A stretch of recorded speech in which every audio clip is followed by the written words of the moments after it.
역사적으로 바벨론에 이스라엘이 포로로 끌려갔죠. 그 포로들이 이제 하나님이 약속하신 시간이 차서 다시 귀환하는 그런 시기를 보여주는 책이 에스라, 느헤미야 이런 책들인데요. 오늘 에스라서 전반의 내용을 통해 말씀을 우리가 적용해 보려고 합니다. 오늘 본문은 9장이지만 그러나 전체 내용을 함께 살펴봅니다. 왜냐하면 이 에스라 시대의 그 상황과 우리가 처한 현실의 모습이 아주 비슷해요. 혼란하고 또 곤고하고 또 서로 분열되고 싸우는 그런 세상에서 택함 받은 백성이 하나님의 뜻을 바로 분별하지 못했을 때 어려움을 당했어요. 포로로 끌려갔어요. 나라가 망했어요. 이스라엘 백성은 바벨론 포로로서 부끄러움과 약함을 경험합니다. 그러다가 때가 됐어요. 하나님이 모든 상황을 풀어주시는데 하나님이 하시면 단번에 모든 것들이 풀립니다. 우리가 기도하면 정말 몇 년을 풀리지 않던 문제가 단번에 풀리기도 하지요. 그래서 이스라엘 백성은 바벨론 그 포로를 경험하고 나서 하나님이 행하시는 놀라운 섭리를 보게 돼요. 페르시아의 고레스라고 하는 왕이 바벨론을 정복하고 나라를 이제 새로 세우면서 이스라엘 백성을 해방합니다. 가나안 땅으로 돌려보낸다. 너희들이 가서 너희들의 신을 섬기고 너희들의 신의 그 성전을 재건해라. 그렇게 법령으로 공포하는 그런 일이 있었습니다. 그래서 에스라 1장에 이렇게 시작이 돼요. 페르시아 왕 고레스의 원년에 여호와께서 예레미야의 입을 통하여 하신 말씀을 이루게 하시려고 고레스의 마음을 감동시키시매 그가 온 나라에 공포도 하고 조소도 내려 이르되 페르시아 왕 고레스는 말하노니 하늘의 하나님 여호와께서 세상 모든 나라를 내게 주셨고 나에게 명령하사 유다 예루살렘의 성전을 건축하라 하셨나니 이스라엘의 하나님은 참 신이시라. 너희 중에 그의 백성 된 자는 다 유다 예루살렘으로 올라가서 이스라엘의 하나님 여호와의 성전을 건축하라. 너희 하나님이 함께 하시기를 원하노라. 이방의 왕이 이렇게 포고를 하고 그리고 법을 만들어 보호해 주는 거예요. 한번 보세요. 하나님이 뜻하시면 오랫동안 막혔던 것도 한 번에 풀리더라는 거예요. 우리의 원수라고 생각했던 이방의 왕이 감동을 받고 내가 하나님의 음성을 들었다 그러면서 말이죠. 하나님의 이름으로 우리를 도와주는 그런 역사가 나타나더라는 거예요. 이스라엘 포로 출신으로 바벨론에서 성공하고 인정받았던 사람들이 있었습니다. 그런 사람들이 다시 역이민, 귀국을 해서 이스라엘의 회복을 위해 일했던 사람들이에요. 그 사람들의 이름이 고위 공무원이었던 수르바벨 같은 사람, 또 느헤미야 같은 사람이 있지요. 그리고 오늘 이 말씀은 제사장이면서 율법학자였던 에스라와 같은 그런 사람들을 우리가 보게 됩니다. 이 사람들이 돌아와서 했던 일이 두 가지예요. 하나는 성전을 재건하는 일, 그리고 백성에게 말씀을 가르치는 일. 왜냐하면 그들이 공통적으로 깨달은 것이 하나 있었거든요. 이스라엘 백성이 성전을 중심으로 살고 하나님의 말씀을 듣고 순종하면서 그 뜻을 분별해서 그렇게 살았을 때는 형통했는데 그렇지 못했을 때 하나님의 진노를 사서 재앙을 당하고 불행해졌다. 이런 어떤 깨달음이 생겼기 때문이에요. 그래서 느헤미야는 이스라엘 백성이 제사장의 직분을 더럽히고 레위인을 향한 언약을 어겼도다. 느헤미야 13장에 느헤미야가 이렇게 말해요. 우리 죄가 뭔지 아냐? 하나님의 그 제사장 직분을 더럽히고 레위인들에 대한 언약을 어긴 거. 하나님과 우리가 약속한 게 있었는데 그걸 지키지 않았던 거. 이스라엘 백성은 하나님과 제사로 언약한 백성이라 그래요. 예배를 통해서 하나님과 계약을 맺은 백성이에요. 하나님의 일꾼으로, 그래서 하나님이 자 이제 내가 너희 하나님이 되고 너희는 나의 백성이 되었다. 나와 너희가 계약한 내용은 이것이다. 나는 너희들에게 복을 주고 너희는 나를 위해 내가 특별히 구별해서 세운 레위인들을 위해 너희의 11조와 헌물을 드려 성전을 굳건하게 하라. 그러면 너희가 복을 받을 것이다. 그런데 그들이 이제 점점 살기가 어려워지니까요, 이렇게 생각합니다. 내 코가 석자인데 무슨 언약이야. 언약이고 나발이고 나부터 살고 봐야지. 이렇게 됐어요. 그러면서 하나님과 했던 그 약속을 지키지 않았어요. 먼저 성전이 황폐해졌습니다. 레위인들과 제사장들이 생계가 어려워지니까요, 먹고 살기 위해서 직업을 찾아서 성전을 떠나 도망을 갔어요. 그러니까 당연히 성전은 폐허가 되는 거죠. 궁극적으로 하나님과 언약을 지키지 않고 이스라엘이 자기들의 안위만을 추구했던 결과였습니다. 그래서 포로 생활까지 하게 됐는데, 포로들이 돌아오는 그 귀한 기에 이제 새로운 출발을 하려는 이스라엘을 향해 선지자들의 입을 통해 하나님이 말씀하셨습니다. 다시 이 예루살렘 성벽을 재건해라. 그리고 성전을, 무너진 성전을 건축해라. 이게 무슨 말씀입니까? 너희 삶 속에서 오랫동안 잃어버린 하나님 중심주의를 다시 회복해라. 믿음을 회복해라. 무너진 너희들의 믿음을 회복해라. 여러분, 이것이 여기 성전을 건축하라는 것이 어떤 건물을 건축하라는 뜻만은 아니에요. 보이지 않는 성전이 있지요. 그걸 하나님은 더 중요시 여기시는데, 우리의 믿음, 우리의 마음에 있는 성전, 그 무너진 성전을 다시 세우라는 거예요. 나 성전 못 줘요. 돈이 없어요. 돈이 없어서, 여건이 어려워서 하나님 일 못하는 게 아니라는 거예요. 믿음이 없어서 하나님의 일을 못하는 거다. 하나님의 일은 물질이 아니라 우리의 마음으로, 우리의 믿음으로 하는 것이다. 그래서 하나님이 이렇게 친히 말씀하십니다. 만군의 여호와의 말이니라.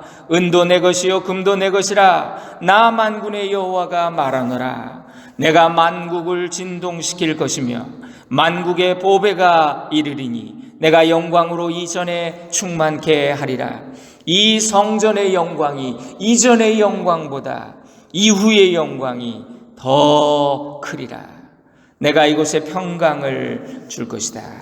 만군의 여호와의 말이니라. 여러분, 이 학개서에 나오는 말씀인데요, 그 성전을 건축하려고 하니까 그 어려운 때에 만국의 보화가 이르는 그런 일이 있었다는 거예요. 에스라가 이제 귀환을 하는데요, 아닥사스다 왕이 공문으로 명령을 내립니다. 바벨론 지역에서 거둔 은금과 성전의 예물을 하사하라. 필요한 모든 것은 국고에서 지원하라. 심지어 성전에서 일하는 자들은 모두 면세 혜택을 받게 하고 그 일을 방해하는 자는 모두 국법으로 다스린다. 이런 큰 배려를 해주는 거예요. 이방의 왕이. 여러분, 하나님이 일이 되려고 그러면요, 이렇게 되더라는 거예요. 사랑하는 여러분, 우리가 교회를 위해서 걱정할 것도 우리의 걱정이 아니에요. 우리의 믿음의 중심이 하나님 앞에 바로 서면 하나님은 물질로 섬길 자들도 보내줄 것이고 재능으로 헌신할 자도 보내주실 거고, 여러분, 교회가 부흥하는 것도요, 성령의 바람이 불면 한순간에 이루어져요. 반대로 잘 나가는 것 같던 교회가 하루아침에 무너지는 것도 우리가 얼마나 자주 볼 수 있습니까? 그러니까 교회를 운영하시는 분은 성령님이시더라. 그래서 우리 성도들은 어떤 교회의 외형이나 무슨 교인의 숫자나 헌금의 액수나 이런 거에 걱정하고 관심 가질 것이 아니라 어떻게 하면 우리가 정말 각자가 성령님이 활발하게 일하시는 그런 도구가 될까? 교회가 하나님의 뜻을 바로 묻지 않으면 성령님이 계시는 그 교회에 성령님께서 근심하시고 걱정하시고 결국은 떠나가시더라. 슬그머니 하나님이 손을 놓아버리시더라는 거예요. 교회는 거룩해야 합니다. 교회는 죄를 멀리하고 늘 회개하는 그 공동체가 교회예요. 교회가 거룩해지면 하나님의 일, 하나님의 역사가 나타난다는 거예요. 이 에스라는요, 하나님의 말씀과 율법에 정통한 학자였다. 학자 겸 제사장이었다. 이렇게 소개하고 있습니다. 쉽게 말하면 여러분 한번 생각해 보세요. 해방 직후에 우리나라에도 미국에 와서 공부 잘해가지고 말이죠. 하버드 법대 교수가 돼가지고 말이죠. 법에 대해서 아주 그냥 잘 알아요. 그런 사람이 나라와 민족을 위해서 내가 귀국을 해야 되겠다. 내가 그 나라를 다시 세우는 일에 기여해야 되겠다. 그런 거랑 똑같은 거죠. 그래서 에스라 7장에 보면 에스라가 여호와의 율법을 연구하여 준행하며 율례와 규례를 이스라엘에게 가르치기로 결심하였더라. 에스라가 그런 결심을 한 거예요.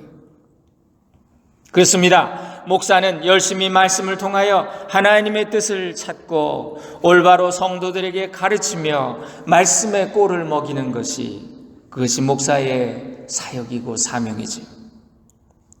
이렇게 율법을 깊이 연구한 에스라는 하나님 앞에서 그러면 우리 이스라엘이 범죄한 내용이 무엇일까? 왜 하나님이 이렇게 분노하시고 우리에게 벌을 주셨을까?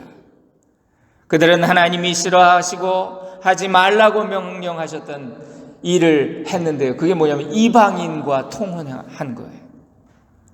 이것은 요즘 말로 국제결혼하면 안 된다 그런 게 아니라 신앙의 순수함과 순결함을 지키라고 너희는 믿는 자들 그 공동체 안에서 서로 부부가 되고 가정을 세우라고 그렇게 말씀하셨는데 이제 그런 거 다 갖다 버리고 상황과 시대와 타협하면서 마구마구 뒤섞이고 혼합이 된 거예요.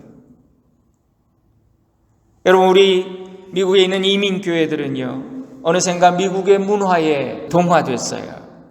그래서 미국 문화가 참 좋게 시작한 그런 세워진 나라인데 미국의 문화가 청교도 정신, 기독교 정신, 좋은 것도 많지만 반면 미국에는 또 악한 것도 많아요. 미국은 최첨단의 자본주의입니다. 그래서 아주 이기적입니다. 세속적이고 합리적이라고 하지만 정말 이기적인 그런 나라예요. 그런 문화가 어떻게 보면 성경의 가나안 문화하고 흡사해요. 아프리카의 선교사님들이 보낸 편지를 보면 그들은 정말 몇 시간 교회 오기 위해서 교회가 없으니까 몇 시간을 걸어서 온답니다. 그렇게 예배를 드리러 와서 너무 감격하며 예배 드릴 수 있다는 게 너무 좋다고, 교회가 있다는 게 좋다고. 또 부흥회를 하면 보통 설교를 5시간 한대. 그러면 그 5시간 끝나면 더 길게 해주세요. 우리가 10시간 걸어서 왔는데 이런다는 거예요. 중국 선교사님들도 간증을 들어보니까 순회 집회를 하러 가는데 교회가 없는 오지에 가서 마을회관을 빌려서 말씀 사경회를 하면 그들이 하루 종일 걸어서 산 넘어서 내가 왔다고, 몇 시간을 자전거를 타고 왔다고, 나 밥 먹는 시간도 아까우니까 이 시간에도 말씀을 가르쳐 주시면 안 되냐고 그렇게 간절히 사모한다고 하는 거예요. 그런 얘기를 들으면 얼마나 놀라운지. 그런데 미국 교회는 어떻습니까? 설교가 조금만 길어지면 오늘 우리 목사 왜 이렇게 설교 5분도 안 해, 5분도 안 해, 이런다고요. 아침에 모였는데 저녁 예배 드립시다. 그러면 아침에 모였는데 저녁에도 또 드려요? 나 얼마나 멀리 가야 되는데, 1시간 운전해야 되는데 힘들다고. 입술로는 나의 몸, 나의 생명까지 바치겠습니다 말하다가 사람들이 우리 헌금해야 되겠습니다, 11조 하십시다 그러면 불편하다고, 왜 우리 목사는 왜 헌금 얘기하냐고, 돈 얘기하냐고 그래요. 여러분, 오늘 우리 속에 가나안 이방적인 요소와 타협해버리고 아예 결혼해버린 그런 죄악은 없습니까? 이스라엘 백성처럼. 오늘 우리가 함께 읽었던 이 말씀은요, 에스라가 이제 돌아와서 깨닫고 회개하는 기도의 내용입니다. 에스라는 속옷과 겉옷을 찢었어요. 머리털과 수염을 뜯으며 정말 기가 막힌 심정으로 주저앉아 부르짖었대요. 여러분, 9장 4절입니다. 이에 하나님의 말씀을 인하여 떠는 자가 자신들의 죄를 인하여 다 에스라에게 모여 오더라. 하나님의 말씀을 두려워하며 떠는 것이 회개의 시작이라는 거예요. 예배의 시작이라는 거예요. 예수님을 진정으로 만났던 사람들 보면 다 자아가 깨어지고 회개하는 그런 경험을 했습니다. 사도행전 2장에 베드로가 설교할 때 사람들이 다 뭐라고 말했냐면 정말 가슴을 치면서 마음이 찔리고 회개했대요. 그들이 이 말을 듣고 마음에 찔려 사도들에게 물어 이르되 형제들아 우리가 어찌할꼬. 말씀을 듣고 구원받은 자들은요 마음이 찔려요. 아, 내가 잘못한 것이 많았구나. 말씀을 인하여 두렵고 떨리는 그런 경험을 하게 됩니다. 말씀에 부딪혀서 나의 영혼이 깨지는 그런 경험을 하면 하나님이 구하시는 제사는 상한 심령이라 그랬잖아요. Broken heart. 어찌할꼬 내가 왜 그랬을까? 어쩌면 좋단 말인가? 탄식하며 회개하는 마음으로 주님 앞에 나온다는 거예요. 그런데 반면에 말씀을 들어도 멸망으로 작정된 자들이 있는 것 같아요.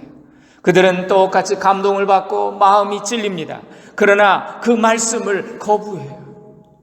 하나님이 주시는 기회를 거부하고 영원한 심판의 길로 들어갑니다. 사도행전 7장에 스데반 집사가 복음을 전합니다. 설교를 보니까 베드로의 설교하고 아주 비슷해요.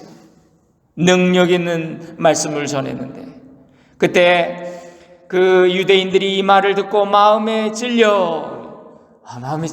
말씀이 잘 전달이 된 거죠. 그런데 그들은 회개를 거부하고 그들이 큰 소리를 지르며 귀를 막고 하나같이 그에게 달려들어 성 밖으로 내치고 돌로 치니라. 스데반을 죽였어요. 마귀는 자녀들이 그 귀를 막아 부모의 말씀을 듣지 못하게 하지요. 부모가 하는 소리는 다 잔소리로 들려요. 나 잘 되려고 하는 소리인데 부모가 나보다 더 많이 살았잖아. 경험도 있고. 그런데 그 사랑의 말을 잔소리로 만들어버리는 게 마귀예요.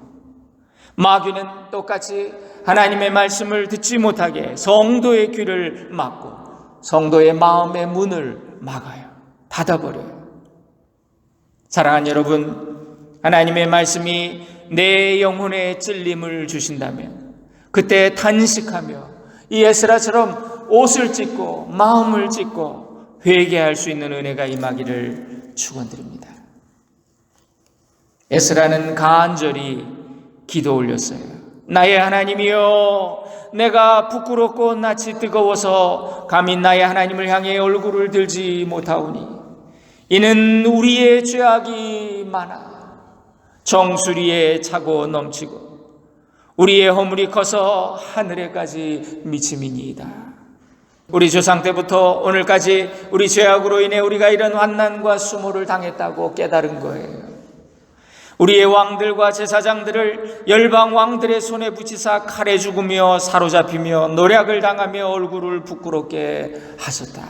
하나님께서 우리 공동체의 죄악을 생각하며 이걸 생각하니 내 마음이 답답하고 그리고 정말 얼굴을 하나님께 들지 못하고 내 얼굴이 부끄럽고 낯이 뜨겁다고 그렇게 자기의 죄처럼 간절히 회개한 거죠.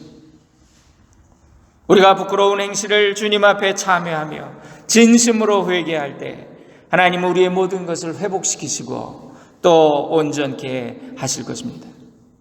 우리가 가정과 교회를 위해 대신 기도하고 중보하는 이 에스라 같은 사람이 있으면 우리 교회도 회복되고 바로 서고 부흥하게 될 줄로 믿습니다.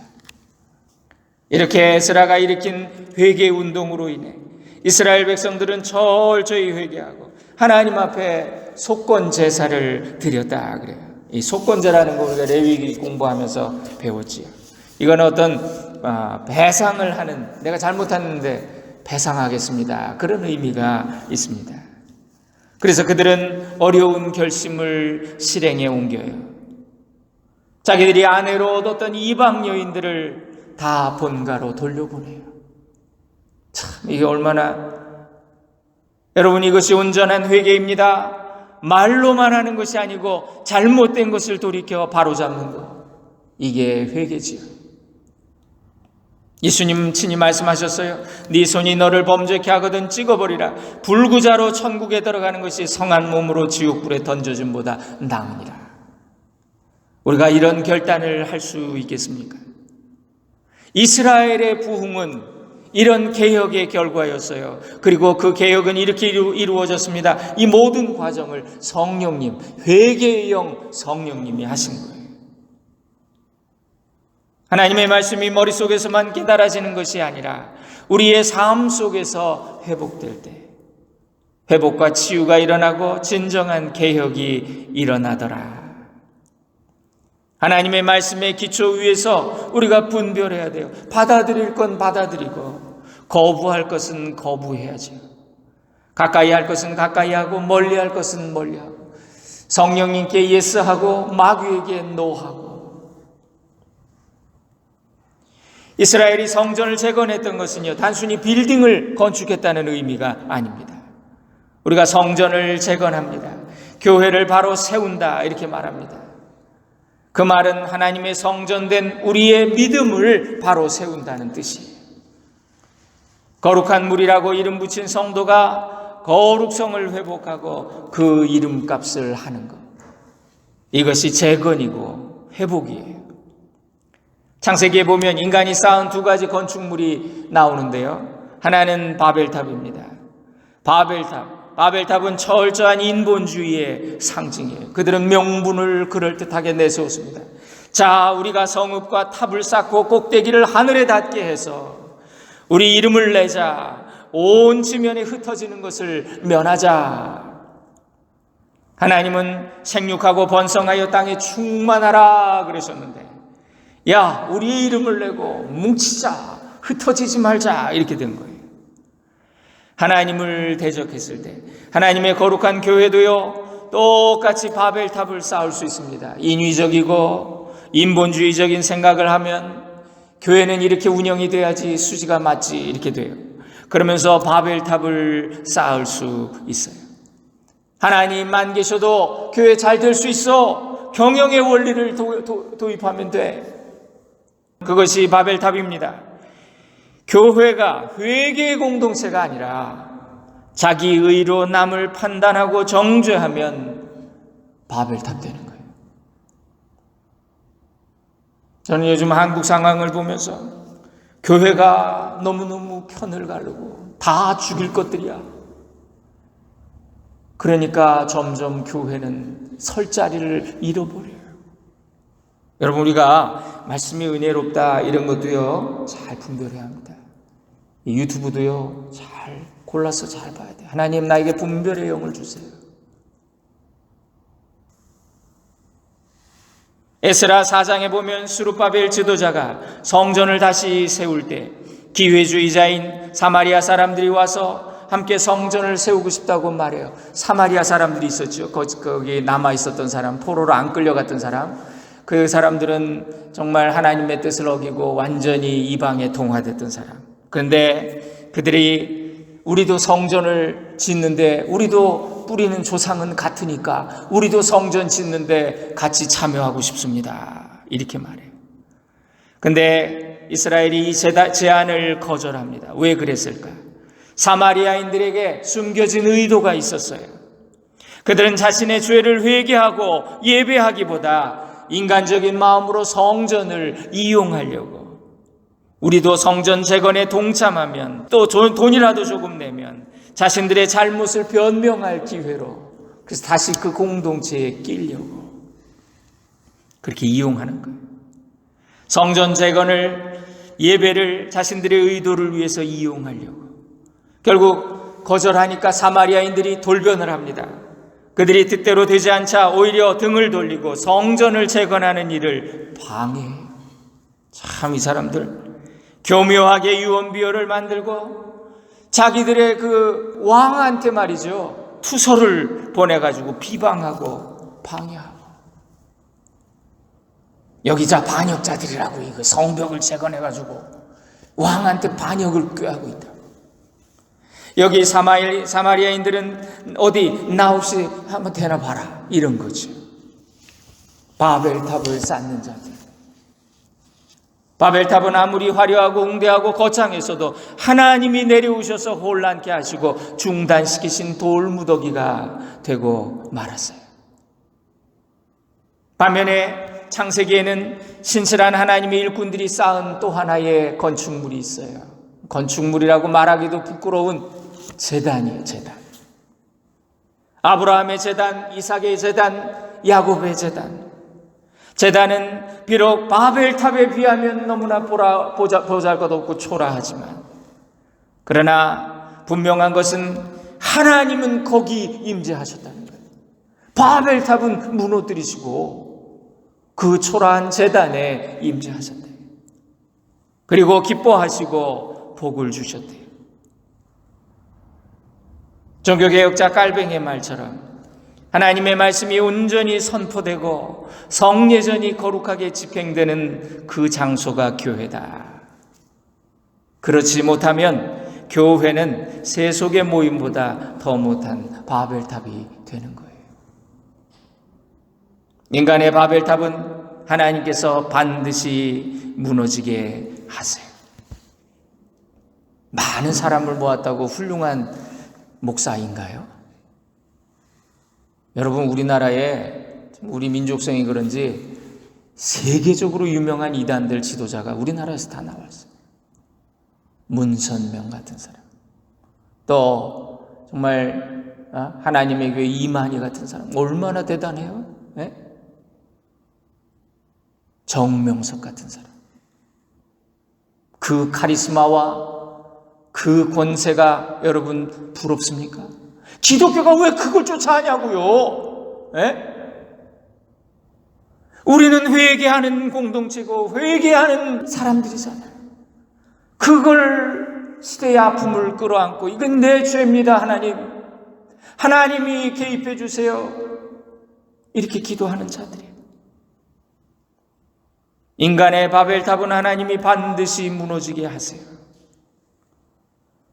사랑하는 성도님들, 이스라엘을 포로에서 돌려보내신 이유가 무엇입니까? 하나님이 우리를 죄에서 해방하시고 교회로 삼으신 이유가 뭘까요? 똑같죠? 회개하는 공동체를 세우고자 하심입니다. 바울 사도는 온전한 회개가 없고 사랑으로 하나됨이 없으면 예배도 성찬도 유익함이 없고 오히려 해가 된다, 그렇게 말씀하셨어요. 너희 예배 드리냐? 너희 성찬식 하냐? 그거 오히려 해가 될 거야. 교회는 회개하는 공동체입니다.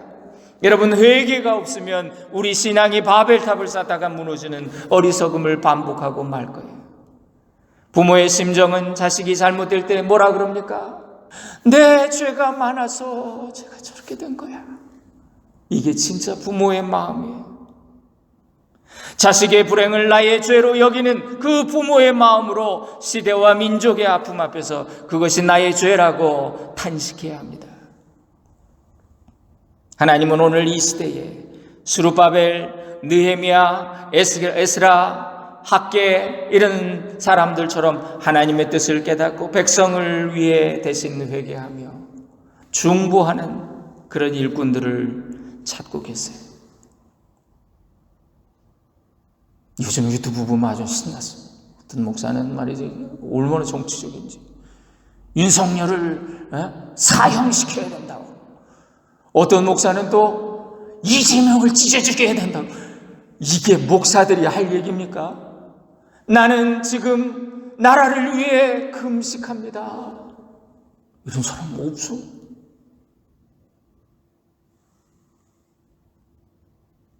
사람은 방법을 구하지만 하나님은 사람을 찾으신다. 오늘도 그 한 사람 하나님이 찾으세요. 그러다가 다윗 같은 인물을 찾으셨을 때 그는 내 마음에 맞는 사람이다, 그를 통해 내 뜻을 다 이루게 하겠다.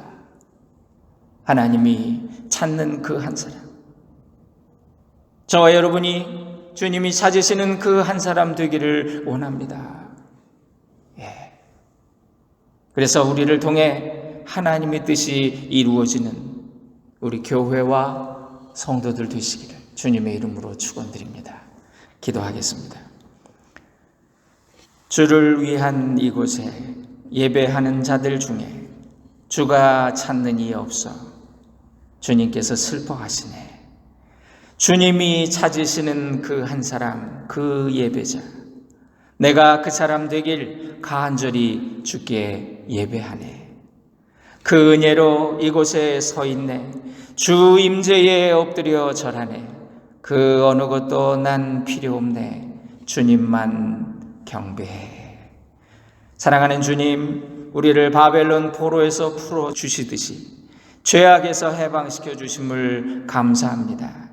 주님이 주신 기회를 선용하고 진심으로 회개하며 무너진 성전, 무너진 믿음을 재건하듯 교회를 바로 세우게 하옵소서.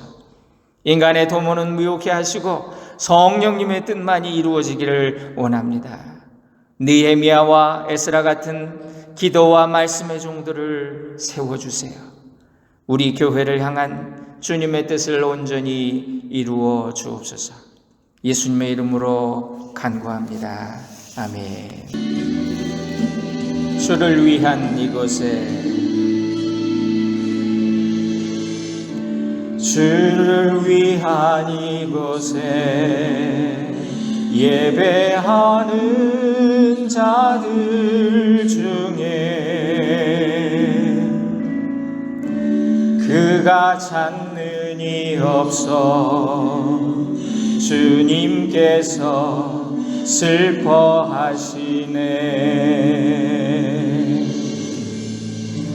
주님이 찾으시는 그 한 사람, 그 예배자,